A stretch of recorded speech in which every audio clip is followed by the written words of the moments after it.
Hello class, welcome है आप सभी का। एंड लिटरेरी क्रिटिसिज्म के अनदर 18 MCQ 16 to 18 MCQ आज हम इस लेसन में कवर करेंगे स्टूडेंट्स। इंपॉर्टेंट है लिटरेरी क्रिटिसिज्म, हमारे टर्म जो कि सिलेबस में है। क्रिटिसिज्म, लिटरेरी क्रिटिक्स, तो क्या उनके इंपॉर्टेंट क्रिटिक्स के नेम आएंगे आज हमारे सामने एंड उनके कुछ वर्क्स और क्या थ्योरीज हैं, क्या टर्म्स हैं, वो हम देखेंगे। इसके पहले का जो लेसन है वो भी मैंने इन्हीं का ही बनाया था, लिटरेरी क्रिटिसिज्म डिटेल में, and one is MCQ। Now we are continue, it's the same topic here. Who said that in the poems of the metaphysical poets the most heterogeneous ideas are yoked by violence together? तो question कैसे बन रहा है वो focus करिएगा, देख लें। Who said that, ये जो क्वेश्चन फर्स्ट हमारा है, ये किसने कहा? In the poems of the metaphysical poets the most heterogeneous ideas are yoked by violence together. So the correct answer is doctor Johnson. और ये जो मेटाफिजिकल पोइट्स हैं, तो क्रिटिसिज्म तो सभी के लिए हुआ है ना, सभी के वर्क्स को क्रिटिसाइज किया गया डिफरेंट क्रिटिक्स के द्वारा। तो यही बोला गया था मेटाफिजिकल पोइट्स के पोएम्स के लिए। हेट्रोजीनियस मीन्स होता है different, unlike, and the most different ideas are yoked by violence together. Yoked, cried by violence together, एक साथ डिफरेंट आइडियाज़ होते हैं, वो एक साथ मिलकर वायलेंस करते हैं। तो ये मेटाफिजिकल पोइट्स के लिए डॉक्टर सैमुअल जॉनसन के द्वारा कहा गया है। और क्रिटिक्स जो होता है ऐसे ही कोटेशंस के द्वारा ही तो बताते हैं। Next is a thought to dash was an experience, it modified his sensibility. क्या है ये? देखिए ये कोटेशन है, इसको ये फिल इन द ब्लैंक्स है। ये अ थॉट टू के बाद हमको इसमें फिल करना है। So the correct answer is Donne. इसमें डन आएगा students. A thought to Donne was an experience, it modify his sensibility. Okay, और ये कहा किसने है? T.S. इलियट ने कहा है। T.S. इलियट ने ये बात कही है। अपना इन T.S. इलियट का जो वर्क है द मेटाफिजिकल पोइट्स 1921 में पब्लिश हुआ था। T.S. एलियट का मेटाफिजिकल पोइट 1921 में, उसमें इन्होंने ये लाइन बोली है डन के बारे में, जॉन डन के लिए। A thought to Donne was an experience, it modifies sensibility, कि इनका जो थॉट है वो एक एक्सपीरियंस की तरह। Who according to Eliot are the poets who think but do not feel their thoughts as immediately as the odour of a rose. तो according to Eliot, Eliot के अकॉर्डिंग वो पोइट्स कौन से हैं जो कि हु थिंक, जो यही सोचते हैं उनके बारे में, do not feel their thought as immediate as the odour of a rose. Rose का जैसे ऑडियर को फील करते हैं, ऐसे उनके इतना इमीडिएटली वो उनके थॉट्स को फील नहीं होते हैं। सो इसका जो करेक्ट आंसर है स्टूडेंट्स वो हो जाएगा हमारा Tennyson and Browning. Okay, option number C, Tennyson and Browning के लिए एलियट ने ऐसा बोला है। Which poet according to Eliot aggravated, because students Eliot से क्वेश्चन इसलिए आ रहे हैं T.S. एलियट के, ये बहुत ही इंपॉर्टेंट क्रिटिक है, इंग्लिश लिटरेचर के पोएट है, एसेइस्ट है, बट क्रिटिक भी है। तो इसीलिए इनसे क्वेश्चन बन रहे हैं, इन्होंने कैसे कैसे किसके लिए बोला है। Which poet according to Eliot aggravated the dissociation of sensibility, जैसे कि dissociation of sensibility term Eliot ने दिया था। डिसोसिएशन मीन्स सेपरेशन, सेंसिबिलिटी मतलब बौद्धिक विचार अलग, इंटेलेक्चुअल अलग, फीलिंग्स अलग। ओके, तो ये जो टर्म्स था तो एग्रावेटेड किया गया। विच पोइट अकॉर्डिंग टू एलियट, किस एलियट के अकॉर्डिंग किसने इस टर्म को एग्रावेटेड कर दिया, मीन्स डिस्ट्रॉय कर दिया, ख़राब कर दिया, तो वो है हमारे मिल्टन एंड ड्राइडन। इस टर्म को इन्होंने नहीं फॉलो किया, मे बी इस टर्म को बिल्कुल से एग्रावेटेड कर दिया। Next question is which theory assumes universal care to human experience. तो ये भी एक देखिए थ्योरी हो गए, टर्म्स हो गए, कॉन्सेप्ट हो गए, ये कौन लाया, किसने एस्टेब्लिश किया, यही क्रिटिसिज्म में मेन क्वेश्चन बनते हैं। तो ह्यूमन एक्सपीरियंस को कौन सी थ्योरी केयर करती है? यूनिवर्सली केयर होती है ह्यूमन एक्सपीरियंस की, इन अब according to which theory. So the answer is C, liberal humanism. अब ये भी एक बहुत इंपॉर्टेंट थ्योरी है। Okay, so liberal humanism is a modern literary theory to do approach in literary text. Main ये फोकस करती है man and his capabilities. Okay, it is based on the nature of man and it reflects on the society. Study of man is the speciality of liberal humanism. Man की बात चल रही है, human की ही बात चल रही है, उन्हीं की जो स्टडी है उसमें की जाती है. Understanding a text completely in the view of humanism. Understanding है फुल्ली, ये ह्यूमनिज्म पर बात करती है, थ्योरी है लिबरल ह्यूमनिज्म.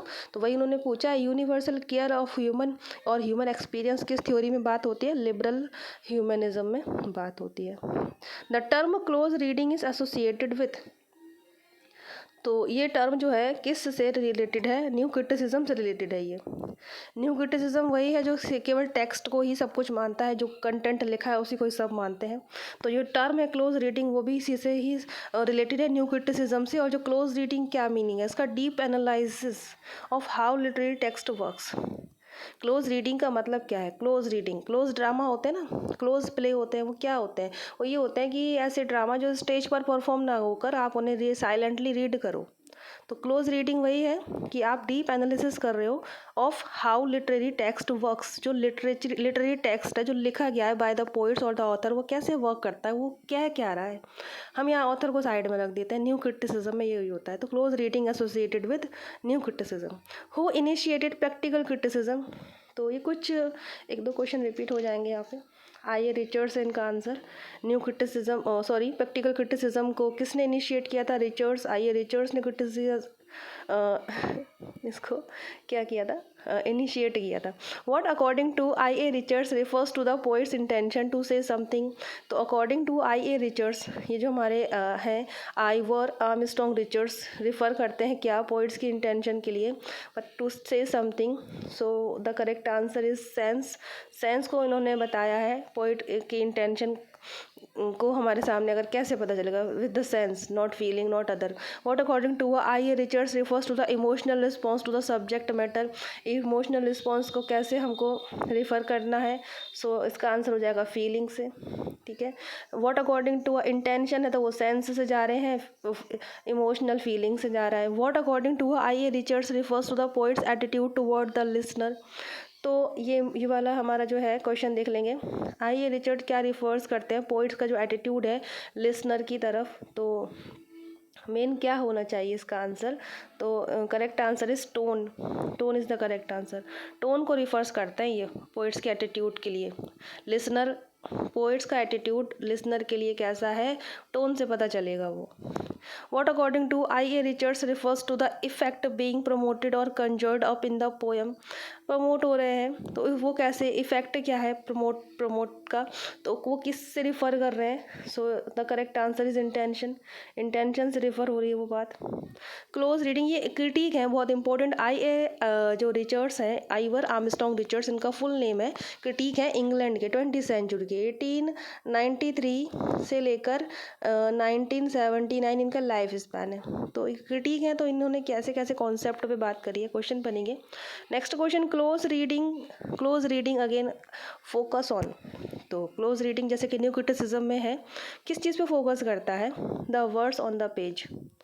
बस वो जो पेज है उस पे जो वर्ड्स लिखे हैं वो उस वर्ड्स को एनालाइज करेगा, deep analyse. That is close reading. The words on the page is the correct answer. Next question is Plato is the disciple of. Plato किसके डिसिपल थे? डिसिपल यानी शिष्य, स्टूडेंट. तो ये थे सोक्रेटिस के. ओके, इम्पोर्टेंट है ये question. Plato, Socrates and Aristotle का क्वेश्चन बनता है कि कौन किसका डिसिपल है, शिष्य है. तो देखिए SPA, ये ट्रिक है मेरी खुद की. ये ऐसे ही भी आप याद कर सकते हो. SPA spa. पहले आते हैं सोक्रेटिस, और सोक्रेटिस यानी सुकरात के जो है शिष्य हैं प्लेटो, और प्लेटो के शिष्य हैं अरस्तु. तो बहुत क्वेश्चन बनता है ये कि अरस्तु किसके शिष्य हैं, प्लेटो किसके शिष्य हैं, प्लेटो के गुरु कौन है, अरस्तु के गुरु कौन है, सुकरात का शिष्य कौन है इनमें से. तो इसको आप याद कर लें, फिर क्वेश्चन कैसे भी आ जाए बता सकते हो. SPA, सबसे पहले S आते हैं, S के शिष्य है P एंड P के शिष्य हैं A. प्लेटो, अरस्तु. Plato is the disciple of Socrates. Answer is C. Greek है, ये ग्रीक फिलोसफर है प्लेटो. क्रिटिक है, और इनके कौन है गुरु? Socrates. Which of the following pre Socratic philosopher influenced Plato. ठीक है, ये देखिए अब सोक्रेटिस के पहले भी कोई और फिलोसफर थे, वो कौन है इनमें से जिन्होंने प्लेटो को इन्फ्लुएंस किया है, प्लेटो ने उनको भी उनसे उनसे भी प्रभावित हुए हैं। सो the correct answer is a, Heraclitus. Okay, ये हैं जो कि प्री सोक्रेटिस फिलोसफर थे जिनसे कि प्लेटो भी इन्फ्लुएंस हुए थे, विच फिलोसफर सेड दैट, इसमें मुझे थोड़ा डाउट है प्रोनाउंसिएशन का स्टूडेंट्स, थोड़ा सा लिटिल, हाँ ये जो वर्ड है ये जिसका भी ये नाम है फिलोसफर का, हेराक्लाइटस, देख लेंगे। चलिए, which philosopher said that everything in the universe is in a state of flux, ये किसने कहा? फ्लक्स मीन्स होता है प्रवाह, तो ये जो भी चीज़ है हमारे यूनिवर्स में वो एक प्रवाह की स्थिति में है, बह रहा है, सब कुछ चल रहा है, लाइक कोई भी चीज़ रुकी नहीं, नथिंग इज़ परमानेंट, जो है ना वो यही कह सकते हैं हम लोग, सब रनिंग है एवरीथिंग। तो ये भी इन्हीं का ही है, डी, हेराक्लाइटिस का ही है ये। अच्छा है ये वर्ड भी, क्योंकि ये क्रिटिक के उसमें पढ़ रहे हैं हम। Who propounded the dialectical method of pursuing truth, तो मेथड देख लेंगे हम पहले, और किसने प्रोपाउंड किया, प्रोपाउंड वर्ड मिलेगा, कॉइंड मिलेगा यानी स्थापित किया, एस्टेब्लिश्ड कौन लेकर आया, ऐसे इनिशिएट, तो ये एक ही चीज़ें होती हैं। तो who propounded the dialectical method of pursuing truth, so इसका जो करेक्ट आंसर है स्टूडेंट्स वो है सोक्रेटिस, सुकरात जी ने ही किया था ये डायलेक्चुअल मेथड। तो देख लेंगे पहले इस मेथड को, आंसर इस बी है, dialectical method of pursuing truth, truth का पीछा कर रहे हैं। डायलेक्ट मीन्स होता है द्वंद्व, दो चीज़ों में द्वंद्व है। It is at base a discourse between two or more people holding different points, द्वंद्व है, दो लोग हैं, दो से ज़्यादा लोग हैं, उनकी थॉट है, उनके ओपिनियन है, डिफरेंट लोग हैं, दो तीन लोग हैं, ज़्यादा लोग हैं जो कि होल्ड करते हैं डिफरेंट पॉइंट्स ऑफ व्यू, उनके जो पॉइंट्स ऑफ व्यू अलग अलग हैं, और एक सब्जेक्ट के बारे में अलग अलग व्यू है।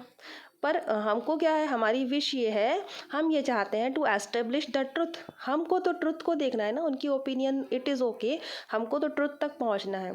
तो फिर हमको एस्टेब्लिश करना है the truth through reasoned method of argumentation, तो हम रीजन्ड, रीजनेबल तर्क दीजिए, आर्ग्यूमेंट्स, उनके माध्यम से ट्रुथ को पहुंचना है।